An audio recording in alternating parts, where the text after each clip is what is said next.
Hello, and April Fools. So, I decided to do this what if theory for one particular reason.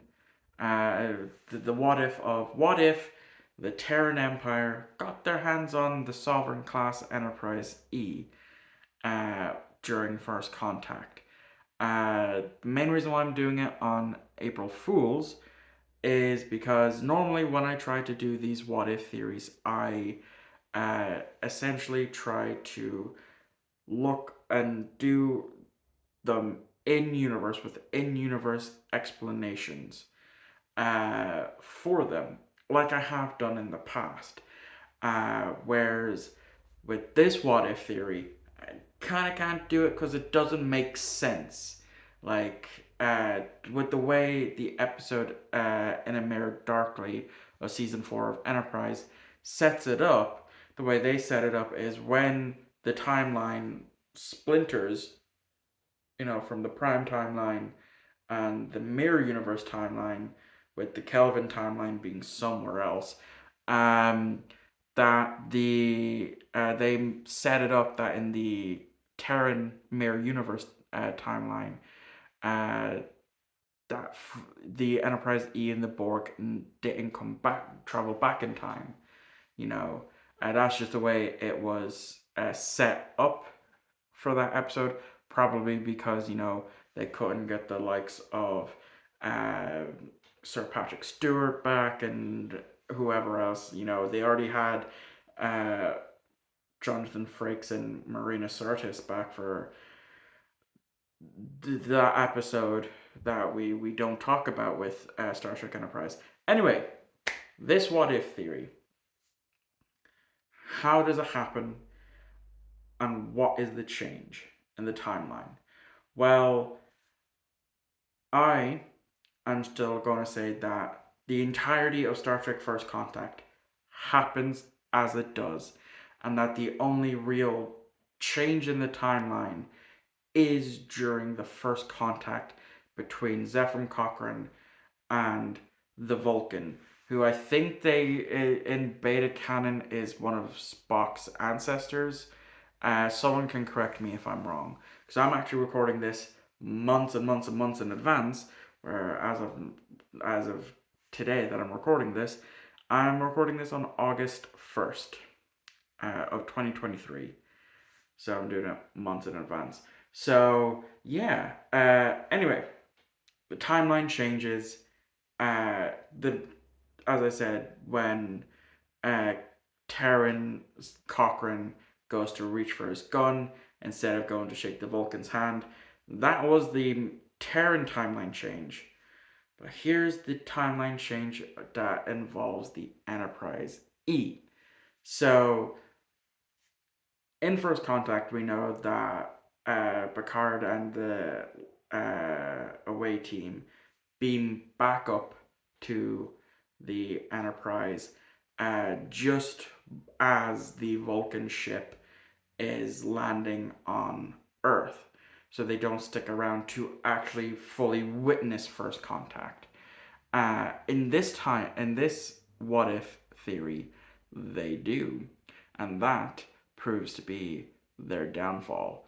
So, what do I mean by that? Is, well, Picard and all that are there witnessing first contact because, they've heard so much about first contact over the years, in the 24th century that they come from, that, not only have they met Cochrane and they've helped get first contact to still go ahead, um, they were like, you know what?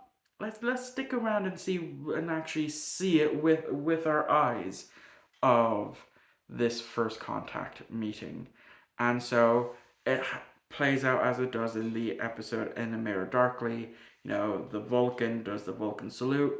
Cochrane tries to do it, then goes to shake the hand of the Vulcan, but instead reaches in and pulls out his gun and shoots the fucker, blows him away. And so then they go raid, and that's when Picard's like, hang on, this shouldn't have happened. And so Cochrane quickly turns and points at them to be killed. And just before they are transported back up to the E, because they didn't actually have any weapons on hand, because they didn't need it. They defeated the Borg. We're just being key observers to history. There's no need to have our phasers with us. That proves to be, as I said, fatal, because then a whole bunch of people swarm with weapons and guns and mows down these key people of the Enterprise. And so yeah, they leave a few Vulcans alive on the ship, and Cochrane goes over to and stands over the corpses of Picard, Riker, Crusher, and whoever else was on that away team.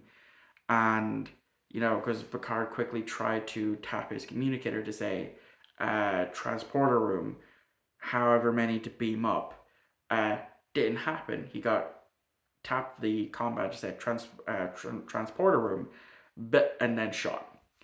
And so they're trying to communicate with him, and because Data is still on board the Enterprise, and they will either do one or two things will either happen. I'm going to explain why I'm going with one. They realize that the captain and whoever else was there is dead, and beam down security details with phasers, to then immediately be taken aback and shot with, real bullets. These guys are used to being shot and killed by particles of light that are phasers. They aren't used to bullets killing them. And bullets are a lot more fatal than, your particle beam light that is the phaser.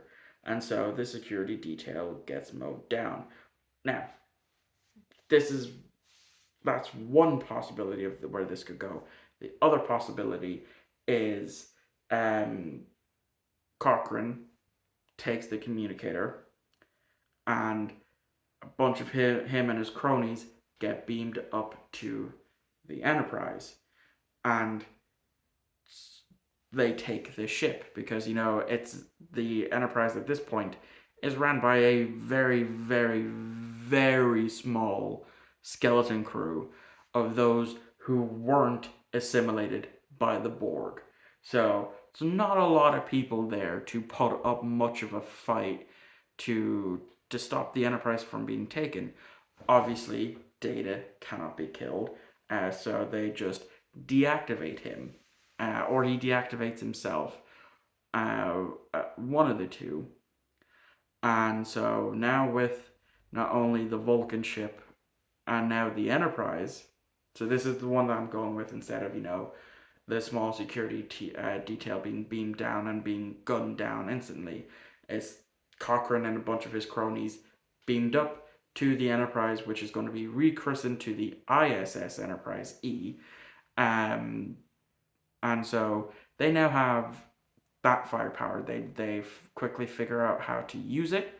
It's pretty straightforward, kind of, almost. I mean, if two hologram doctors could figure out how to work the USS Prometheus, I'm pretty sure these cronies could easily figure out how to work the Sovereign class eventually. And so then, with the Sovereign class being a high warp ship at the time, you know, before the warp scale got redesigned after during the motion picture era, uh, max warp of, I think, either warp 9.975 or 9.995. Uh, Someone can correct me in the comments, or I'll have figured out it months ago. Um, so yeah, they instantly go with this ship, with the firepower that it has. You know, a bunch of different phaser banks. Oh, photon torpedoes, quantum torpedoes in the 21st century. going up against the 21st century versions of Vulcans, Andorians, Tellarite, Klingons, Romulans, Cardassians, you name it, with the power behind that ship, especially as I'm saying, with quantum torpedoes, it's game set and match. The Cochrane with the new ISS Enterprise E will either destroy enough of the ship of the planets for these people to surrender, become slaves like they do in the original Mirror Universe timeline, or it will be the case of they just destroy the planet, uh, because these were like, no, we recognize that your ship is far superior, but we don't believe it could blow up our planet, and then boom, planet gone, you know. And yeah, so with the more advanced technology, they also start to then make the technology of the time that we know, the first Warp 5 capable ship. They continue to work on that. They make then In a Mirror Darkly happens, except not only do they have the USS Defiant, but either the E is decommissioned or destroyed or lost, or that became the Emperor's ship. Because we do know from the Mirror Universe that the head honcho is always referred to as the Emperor. We got Emperor Hoshi Sato at the end of In a Mirror Darkly Part 2, and then of course Emperor Philippa Georgiou in Star Trek Discovery. And yeah, that's going to be where this wackadoodles what if theory ends. Thank you all for watching. I hope you enjoyed. I don't know what's coming next because I haven't planned that far ahead. Again, I'm recording this in August. So thank you all for watching. I hope you enjoyed. I hope I'm still posting videos and that I'm still alive. And yeah, let me know if we have flying cars yet. I'll catch you all on the next upload, which should be a Wednesday.